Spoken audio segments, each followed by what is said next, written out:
کرنے کی کوشش کریں۔ اللہ کریم قرآن مجید کے پارہ نمبر 21 سورہ لقمان آیت نمبر 1 سے 3 میں ارشاد فرماتا ہے، بسم اللہ الرحمن الرحیم، الف لام میم تلک آیات الکتاب الحکیم ہدی ورحمۃ للمحسنین۔ آسان ترجمہ قرآن کنز العرفان، یہ حکمت والی کتاب کی آیتیں ہیں، نیکوں کے لیے ہدایت اور رحمت ہیں۔ اب ان آیتوں کی ہم ذرا تھوڑی سی تفصیل سمجھنے کی کوشش کریں گے کہ اس کا شان نزول کیا ہے، بیک گراؤنڈ کیا ہے، یہ آیتیں کس سینیریو میں کس وجہ سے نازل ہوئیں۔ اب جناب شان نزول یہ ہے کہ غیر مسلم شخص تھا جس کا نام تھا نضر بن حارث، مکہ مکرمہ کا رہنے والا تھا۔ ایک مرتبہ تجارت کے لیے ہیرا، یہ کوفہ سے 3 میل کی دوری پر ایک شہر ہے، وہاں وہ گیا اور واپسی میں کہانیوں کی کتابیں لے آیا، اور معاذ اللہ اب وہ مکہ مکرمہ کے لوگوں کو کہانیاں سناتا جاتا اور یہ کہتا جاتا کہ محمد صلی اللہ علیہ وسلم بھی تمہیں قوم عاد اور سمود کی کہانیاں سناتے ہیں، میں بھی تمہیں رستم اور اسفندیار وغیرہ کی کہانیاں سناتا ہوں۔ یعنی معاذ اللہ اپنے قصے کہانیوں کو قرآن کے برابر ٹھہرا دیا کہ قرآن بھی کہانیاں ہیں، میں بھی کہانی سنا رہا ہوں۔ تو اس بدبخت کی مذمت میں، اس کے رد میں سورہ لقمان کی آیتیں نازل ہوئیں۔ اب اللہ نے کیا فرمایا، ایک جگہ ارشاد فرمایا رب تعالیٰ نے، وَمِنَ النَّاسِ مَن يَشْتَرِي لَهْوَ الْحَدِيثِ لِيُضِلَّ عَن سَبِيلِ اللَّهِ بِغَيْرِ عِلْمٍ وَيَتَّخِذَهَا هُزُوًا أُولَٰئِكَ لَهُمْ عَذَابٌ مُّهِينٌ۔ ترجمہ کنز العرفان، اور کچھ لوگ کھیل کی باتیں خریدتے ہیں تاکہ بغیر سمجھے اللہ کی راہ سے بہکا دیں اور انہیں ہنسی مذاق بنا لیں، ان کے لیے ذلت کا عذاب ہے۔ یعنی نضر بن حارث جو کہانیوں کی کتابیں اٹھائے پھرتا ہے، اس پہ خرابیاں ہیں۔ نمبر 1 پہلی خرابی تو یہ کہ یہ لہو الحدیث یعنی بے مقصد کہانیاں اور کھیل کی باتیں ہیں، اور نمبر 2 دوسری خرابی یہ کہ ان کو پڑھنے سننے والے اللہ پاک کے رستے سے اور نیکی سے دور ہو جاتے ہیں۔ اور اللہ کریم نے جو قرآن کی شان بیان فرمائی، الف لام میم تلک آیات الکتاب الحکیم، الف لام میم یہ حکمت والی کتاب کی آیتیں ہیں۔ یعنی قرآن کریم کی پہلی شان تو یہ ہے کہ نضر بن حارث کہانیوں کی کتاب لایا ہے، وہ لہو الحدیث ہیں، فضولیات ہیں۔ قرآن کریم کی شان یہ ہے کہ ہر لفظ حکمت بھرا ہے، ہر لفظ میں خزانے ہیں۔ اور آگے ارشاد فرمایا ہدن یعنی ہدایت۔ دوسری شان یہ ہے کہ قرآن کریم صرف کتاب حکمت نہیں بلکہ کتاب ہدایت بھی ہے۔ نضر بن حارث کی ان کہانیوں کو پڑھ کر بندہ بھٹک جاتا ہے، قرآن کریم کی تلاوت کرے، چاہے سمجھ کر کرتا ہو یا بغیر سمجھ کے کرے، عربی ہو یا عجمی ہو، عالم ہو یا بے پڑھا ہو، بس قرآن کریم کھولے، ادب کے ساتھ اس کے الفاظ مبارک اپنی زبان سے ادا کرتا جائے، اس کے ان الفاظ کی بھی تاثیر یہ ہے کہ وہ دل میں ہدایتیں اتار دیتا ہے۔ سمجھ نہ بھی آئے تو تلاوت قرآن امپیکٹ رکھتی ہے۔ آج بھی آپ دیکھ لیں، ہم میں بہت سارے ایسے لوگ ہیں جن کو قرآن سمجھ نہیں آتا، لیکن کوئی بہترین قاری تلاوت کرے، کوئی بہترین قاری تراویح میں پڑھ رہا ہو تو قرآن سنتے جائیں تو دل نرم ہو جاتا ہے، آنکھوں سے آنسو نکلنا شروع ہو جاتے ہیں۔ اٹ مینز قرآن دل پر براہ راست اثر کرتا ہے۔ اور آگے فرمایا وَرَحْمَةً لِّلْمُحْسِنِينَ، اور رحمت ہیں نیکوں کے لیے۔ تو قرآن کریم کی تیسری شان کیا ہے؟ جو اول تا آخر رحمت ہی رحمت ہے۔ دنیا کی کوئی ایسی کتاب نہیں جس کے ایک ایک حرف کو تلاوت کرنے پر 10 نیکیاں ملتی ہوں، یہ صرف قرآن پاک کی شان ہے۔ بندہ جب قرآن پاک کو کھول بیٹھتا ہے نا، صرف قرآن کو دیکھنا شروع کرتا ہے، پڑھنا شروع کرتا ہے، چھما چھم رحمتیں برسنا شروع ہو جاتی ہیں اور نیکیوں کا ذخیرہ جو ہے وہ بڑھتا چلا جاتا ہے۔ اب پیارے اسلامی بھائیوں، اب یہاں ہمیں بہت اہم بات قرآن سے جو میسج لینا ہے۔ آج ہم میں سے بہت سارے لوگ کچھ نہ کچھ پڑھ رہے ہوتے ہیں، کچھ کتاب سے پڑھ رہے ہوتے ہیں، کچھ فیس بک پہ پڑھ رہے ہوتے ہیں، کوئی یوٹیوب پہ دیکھ رہے ہوتے ہیں، کچھ سوشل میڈیا پوسٹیں ہماری نظروں سے آ رہی ہوتی ہیں، گھنٹوں ہمارا کچھ نہ کچھ ہماری آنکھوں کے سامنے سے گزرتا ہے، لوگ پڑھ رہے ہوتے ہیں۔ اس مقام پر نضر بن حارث کے ان باتوں اور قرآن کریم کا تقابل کر کے جو ہمیں میسج دیا گیا نا، وہ سمجھنا ضروری ہے۔ نمبر 1 کچھ بھی پڑھنا ہو اس میں پہلی بات یہ چیک کرنی ہے کہ پڑھ کر ہدایت ملے تو پڑھ لو، فضولیات پر مبنی ہے تو بچ جاؤ۔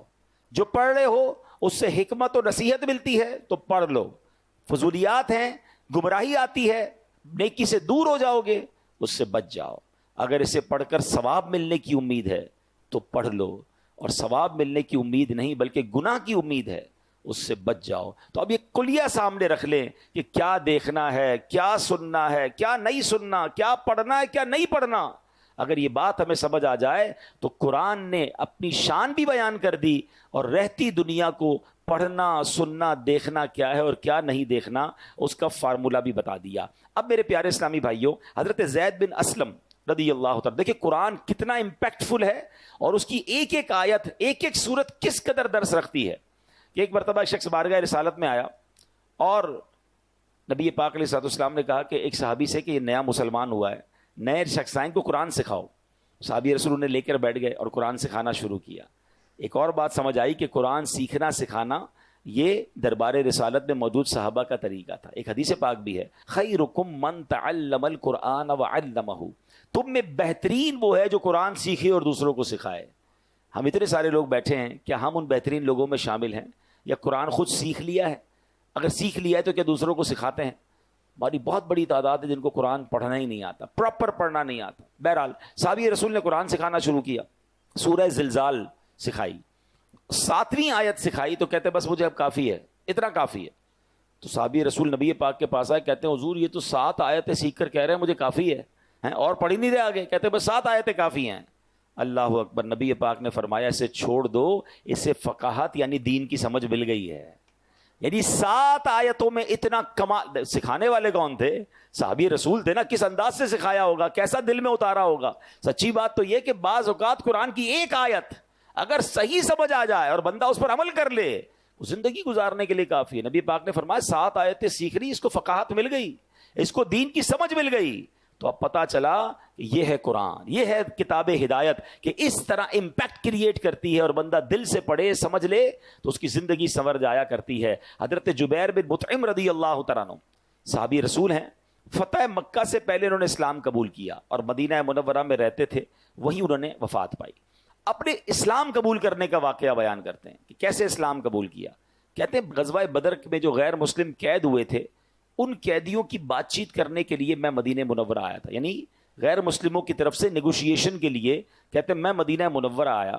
جب یہاں پہنچا تو مغرب کا وقت تھا, مسلمان مغرب کی نماز پڑھ رہے تھے, نبی پاک علیہ الصلوۃ والسلام امامت فرما رہے تھے, اور پیارے آقا نے نماز کے اندر جو آیت تلاوت کی, وہ نماز کی جو تلاوت تھی وہ مسجد کے باہر بھی آواز آ رہی تھی, اور پیارے آقا سورہ طور کی تلاوت فرما رہے تھے.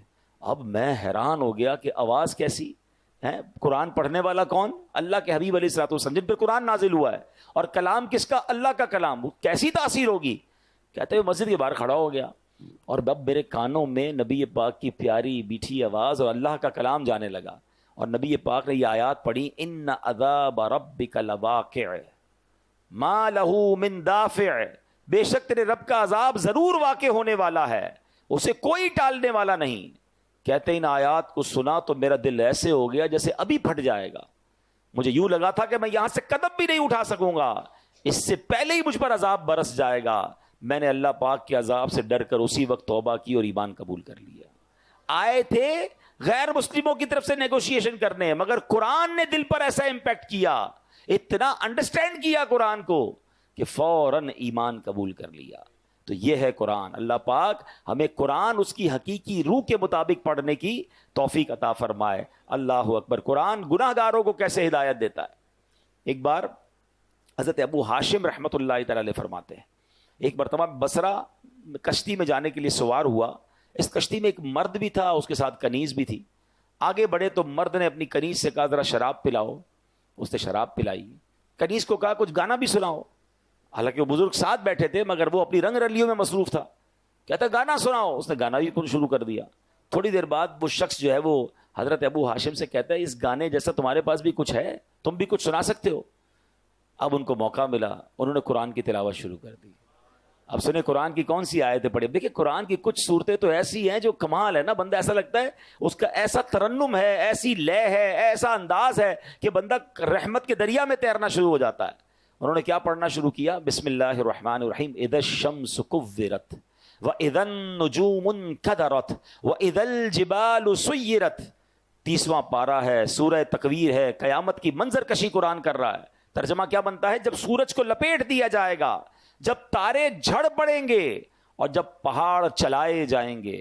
ان آیات کو سن کر وہ شخص رونے لگا جو تھوڑی دیر پہلے شراب پی رہا تھا، گانے سن رہا تھا. جب وہ کہتے ہیں اس آیت پر میں پہنچا وَإِذَا الصُّحُفُ نُشِرَتْ، اور جب نامہ اعمال کھولے جائیں گے.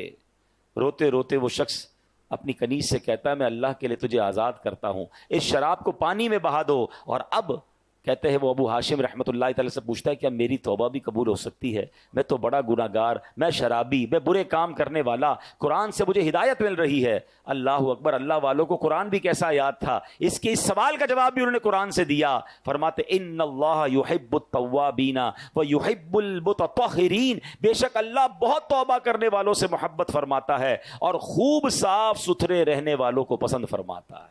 ہائے ہائے، یہ سن کر اس بندے نے توبہ کر لی کہ اللہ کا پیغام ہے کہ اللہ توبہ کرنے والوں کو قبول فرماتا ہے. تو یوں قرآن زندگیاں بدلتا ہے، یوں قرآن ہدایت دیتا ہے، یوں قرآن دلوں کی دنیا بدل دیتا ہے. مگر بات یہ ہے کہ قرآن سے محبت بھی تو ہونا. قرآن پتہ ہے قیامت کے دن کیسے کام آئے گا؟ بہت ساری چیزوں سے دوستی لگائی ہوئی ہے لوگوں نے. پوچھو کیا ہابی ہے؟ میری ہابی اسپورٹس ہے، میری ہابی موبائل پر گیم کھیلنا ہے، میری ہابی کیا ہے جناب میں کمپیوٹر پہ ٹائم گزارتا ہوں، میری ہابی فلاں پتہ نہیں ٹومی جونی پتہ نہیں کس کس کی کتابیں پڑھتے رہتے ہیں. ارے مسلمان کی پہلی ہابی تو قرآن ہونا چاہیے نا، پہلی مصروفیت تو قرآن ہونی چاہیے. سنو قرآن کیا کام دے گا. اللہ کریم کے نبی علیہ الصلوۃ والسلام نے فرمایا جو بندہ دن اور رات میں قرآن کریم کی تلاوت کرتا ہے، ایسی روٹین بنائیں کہ کام پر جانے سے پہلے کچھ قرآن پڑھ کے جائیں، گھر آئیں تو سونے سے پہلے کچھ قرآن پڑھ لیں. اللہ کرے صبح سورہ یاسین پڑھ کے جائیں، رات سورہ ملک پڑھ لیا کریں. سنیے نبی پاک فرماتے جو بندہ دن اور رات میں قرآن پڑھتا ہے اور قرآن کے حلال کو حلال اور حرام کو حرام جانتا ہے، اللہ پاک فرشتوں کو اس کا رفیق یعنی اس کا ساتھی بنا دیتا ہے.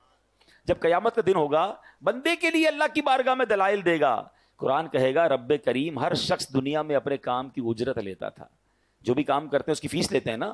قرآن کہے گا یا اللہ ہر شخص دنیا میں اپنے کام کی اجرت لیتا تھا مگر فلاں شخص دن اور رات میں مجھے پڑھتا تھا، میری تلاوت کرتا تھا، میرے حلال کو حلال اور حرام کو حرام جانتا تھا. اے اللہ آج اس کو اجر عطا فرما، یعنی آج اس کی اجرت عطا فرما. قرآن کریم کی عرض پر اللہ کریم اس بندے کو تاج شاہی اور کرامت کا لباس پہنائے گا.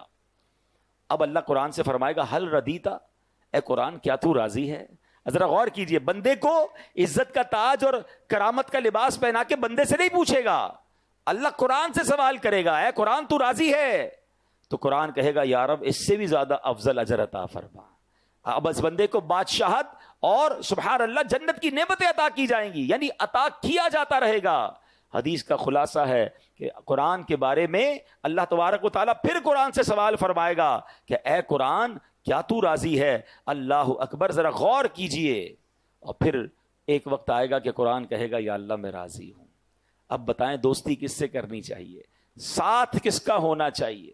انفارچونیٹلی بہت ساری چیزیں ہم روز اوپن کرتے ہیں، روز سافٹ ویئر اوپن کرتے ہیں، روز آن لائن ہوتے ہیں، قرآن آن لائن نہیں کرتے. ہمارے اسلاف روزانہ کئی بزرگ تو وہ ہیں جو 3 دن میں پورا قرآن پڑھ لیا کرتے تھے، ہیں قرآن جو ہے 3 دن میں پڑھ لیا کرتے. لیکن آج ہم ہیں کہ قرآن پورا سال گزر جاتا ہے ہم نہیں کھولتے.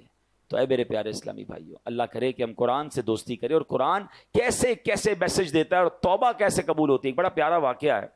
حضرت ابو ہریرہ رضی اللہ تعالیٰ عنہ، آپ کہتے ہیں کہ ایک بار میں نبی پاک علیہ الصلوۃ والسلام کی بارگاہ میں عشاء پڑھ کر باہر نکلا تو میں نے خاتون کو دیکھا، پوری پردے کے اندر موجود تھی. انہوں نے مجھے کہا کہ اے ابو ہریرہ مجھ سے ایک بہت بڑا گناہ ہو گیا ہے، کیا میری توبہ قبول ہوگی؟ آپ نے فرمایا بتاؤ کیا گناہ کیا ہے؟ جب اس نے گناہ بتایا تو وہ بڑا گناہ تھا.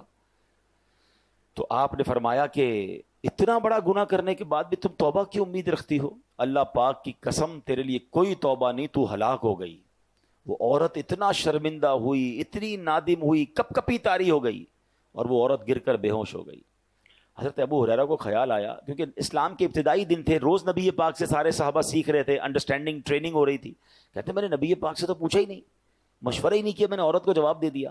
نبی پاک علیہ الصلوۃ والسلام کے پاس آئے، پیارے آقا کو بتایا حضور ایسا ایسا ہوا، ایک عورت ملی اور اس نے مجھے کہا میں نے بہت بڑا گناہ کیا، میں نے تو کہہ دیا تیری توبہ قبول نہیں. جب نبی پاک نے یہ سنا تو پیارے آقا نے فرمایا انا للہ و انا الیہ راجعون. اے ابو ہریرہ تو خود بھی ہلاک ہوا اور اس عورت کو بھی ہلاک کر ڈالا، کیا تمہیں اللہ پاک کا یہ فرمان یاد نہیں؟ پھر آپ نے قرآن کی آیت تلاوت کی الا من تاب و آمن و عمل عملا صالحا فَأُولَٰئِكَ يُبَدِّلُ اللَّهُ سَيِّئَاتِهِمْ حَسَنَاتٍ وَكَانَ اللَّهُ غَفُورًا رَحِيمًا۔ ترجمہ کنز العرفان، مگر جو توبہ کرے اور ایمان لائے اور اچھا کام کرے تو ایسوں کی برائیوں کو اللہ نیکیوں سے بدل دے گا، اور اللہ بخشنے والا مہربان ہے۔ یعنی یہ کمال دیکھیں اللہ کا، دنیا میں ایسا کہیں نہیں ہوتا۔ آپ کسی کو تنگ کریں، تکلیف پہنچائیں، آپ معافی مانگ لیں، بندہ معاف کر دے، بڑی بات ہے، ہم بہت خوش ہوتے ہیں یار اس نے معاف کر دیا۔ مگر اللہ کریم جب توبہ قبول فرماتا ہے نا، تو اللہ صرف معاف نہیں فرماتا، اللہ گناہوں کو نیکیوں سے بدل دیتا ہے۔ گناہ معاف کر دے اس کی بڑی مہربانی، فرمایا نہیں، اللہ جب راضی ہو جائے تو گناہوں کو ہی نیکیوں سے بدل دیتا ہے۔ بلا تمثیل سمجھانے کے لیے، کسی بندے کے آپ نے ₹1,00,000 دینے ہوں اور آپ پیسے نہ دے رہے ہوں، اور تھوڑے عرصے بعد آپ جائیں کہ یار معاف کر دو، بڑی تاخیر ہو گئی، میں نے بہت تنگ کیا آپ کو، آپ کا قرضہ دینا ہے مگر لیٹ ہو گیا ہوں، اور اگلا کہے قرضہ بھی معاف کیا بلکہ ₹1,00,000 اور تمہیں دیتا ہوں۔ بندہ کہ یار تاخیر معاف کر دیتا بڑی بات تھی، پیسے تو لے لیتا، پیسے بھی نہیں لیے، ڈبل کر دیے۔ اللہ کی شان کریمی دیکھیں کہ بندہ سچی توبہ کر لے، اللہ معاف کر دے تو صرف معاف نہیں فرماتا، وہ اللہ کریم پھر گناہوں کو بھی نیکیوں سے بدل دیتا ہے۔ اب حضرت ابو ہریرہ نے جب یہ سنا تو آپ تو حیران ہو گئے کہ یہ میں نے کیا کر دیا، اتنا بڑا غلط مسئلہ بتا دیا۔ آپ مدینہ پاک میں گئے، گلیوں میں اعلان کرنے لگے، وہ عورت کہاں ہے جس نے کل رات مجھ سے مسئلہ پوچھا تھا؟ آپ ٹینشن میں آ گئے کہ میں نے غلط مسئلہ بیان کر دیا۔ پورا دن مدینے کی گلیوں میں گھومتے رہے، اور پھر اسی رات کو دوبارہ وہ عورت ملی تو آپ نے فرمایا مجھے معاف کر دو، میں نے تمہیں غلط مسئلہ بتایا، مسئلہ تو یہ ہے کہ تمہاری بھی توبہ قبول ہو جائے گی۔ اللہ اکبر۔ وہ عورت اتنا خوش ہوئی، کہتی اے ابو ہریرہ میرے پاس ایک باغ ہے، وہ پورا باغ میں اللہ کی راہ میں اس خوشی میں صدقہ کرتی ہوں۔ مگر اس قرآن پاک کی آیت اور اس واقعے سے پھر کچھ سیکھنے کو ملا۔ ایک تو میرا رب کتنا کریم ہے، سچی توبہ کرے تو وہ توبہ قبول فرماتا، قرآن پڑھے تو سمجھیں گے نا۔ اور سیکنڈلی کہ غلط مسئلہ کسی کو نہیں بتانا چاہیے۔ حضرت ابو ہریرہ رضی اللہ تعالیٰ سے مسٹیک ہوئی تو آپ پھر مدینے کی گلیوں میں پورا دن گھومتے رہے، اس عورت کو تلاش کیا کہ وہ غلطی میری ختم ہو جائے۔ مگر آج جس کے منہ میں جو آتا ہے قرآن کی تفسیر بیان کر رہا ہے، حدیث، لوگ باتوں پہ کہہ رہے ہوتے اللہ قرآن میں فرماتا ہے، اس سے پوچھو کہاں فرماتا ہے، یہ نہیں پتا، تمہیں نہیں پتا اللہ کیا کہتا ہے؟ ارے بھائی اللہ کیا کہتا ہے یہ کہنے کے لیے آپ کے پاس دلیل ہونی چاہیے۔ بھائی حدیث میں یہ آتا ہے، آپ نے کون سی حدیث پڑھی ہے؟ وہ میں نے سوشل میڈیا پہ پڑھا تھا۔ بھائی سوشل میڈیا کی ہر بات حدیث ہو جائے گی، ہر بات قرآن ہو جائے گی، ہر چیز کو فارورڈ کر دیں گے، ہر پوسٹ کو فارورڈ کر دیں گے، کیا پتا وہ غلط ہو، اور باقاعدہ پلاننگ کے ساتھ قرآن و حدیث کی غلط انٹرپریٹیشنز سوشل میڈیا پہ فلوٹ کی جا رہی ہیں کہ آپ کو نہیں پتا قادیانی لابی کیسے کام کر رہی ہے، معاذ اللہ قرآن میں وہ تحریف کر رہے ہیں، اور ہمیں تو آتا جاتا کچھ نہیں، جو پوسٹ آئی آگے بڑھا دی، جو پوسٹ آئی آگے بڑھا دی۔ آپ یاد رکھیے اللہ قرآن میں ارشاد فرماتا ہے وَمَنْ أَظْلَمُ مِمَّنِ افْتَرَىٰ عَلَى اللَّهِ كَذِبًا، اس سے بڑھ کر ظالم کون جو اللہ پر جھوٹ باندھے۔ اللہ پر جھوٹ باندھنے کا مطلب کیا ہے کہ اگر کوئی یہ کہے کہ اللہ یہ فرماتا ہے، اللہ کے رسول یہ فرماتے، تو اللہ رسول پر جھوٹ باندھنا ہوا نا، نہیں فرمایا انہوں نے۔ کیا آپ کو پورا قرآن یاد ہے؟ آپ کو پوری حدیثیں یاد ہیں؟ ہر پوسٹ کو فارورڈ کرنا ہے؟ کتنی من گھڑت حدیثیں، کتنی من گھڑت روایتیں سوشل میڈیا پہ فلوٹ کر دی جاتی ہیں، مسلمان اس کے ساتھ چل رہے ہوتے ہیں۔ ایسا نہ کریں، آپ کو نہیں کنفرم آپ مسئلہ آگے نہ بتائیں، کیونکہ مسئلہ غلط بتایا اور وہ جب تک عمل کرتا رہا اس کا عذاب کس پر آئے گا۔ تو ہمیں بیسٹ طریقہ تو یہ کہ اگر کوئی دینی پوسٹ فارورڈ کرنی ہے، بلکہ خود بھی عمل کرنا ہے، کسی عالم دین سے پوچھ لیں۔ اب آپ کہیں یار ہر پوسٹ میں تو روز کی پتہ نہیں سینکڑوں پوسٹیں چلاتا رہتا ہوں، تو واجب تو نہیں آپ پر ہر پوسٹ کو لائک شیئر کرتے رہنا۔ اور اگر آپ کا پھر بھی شوق ہے تو میرا مشورہ ہے کہ آپ dawat-islami.net یہ ہماری ویب سائٹ ہے جہاں روز کی اوتھنٹیکیٹ علماء کرام، مفتیان کرام سے اپرووڈ پوسٹ، حدیثیں، قرآن کی آیتیں آ رہی ہوتی ہیں، وہاں سے لیں اور شیئر کر دیں، ثواب بھی ملے گا اور آپ مطمئن بھی ہوں گے کہ جناب یہ اوتھنٹیکیٹ ہے۔ ورنہ ایسا نہ ہو کہ غلط مسئلے آگے فارورڈ کرنے کی وجہ سے ہم بھی گناہ گار ہوں۔ اللہ مجھے اور آپ کو ایسی احتیاط بھی نصیب فرمائے۔ انسان ہے نا ہم بھی، جیسے میں بیٹھا ہوں بیان کر رہا ہوں، مجھ سے بھی غلطی ہو سکتی ہے، لیکن اگر کسی بیان کرنے والے سے بھی غلطی ہو جائے اور اسے پتا چل جائے کہ بھائی آپ نے آیت ٹھیک نہیں پڑھی، حدیث صحیح بیان نہیں کی، یا مسٹیک ہو گئی ہے، سلپ آف ٹنگ ہو جاتا ہے، شرمانا نہیں ہے، ہاں فوراً بتائیں کہ میری غلطی ہے، میں نے غلط پڑھا تھا، صحیح یہ ہے، کیونکہ لوگوں کی شرم کی وجہ سے کئی قیامت میں مارنا پڑے۔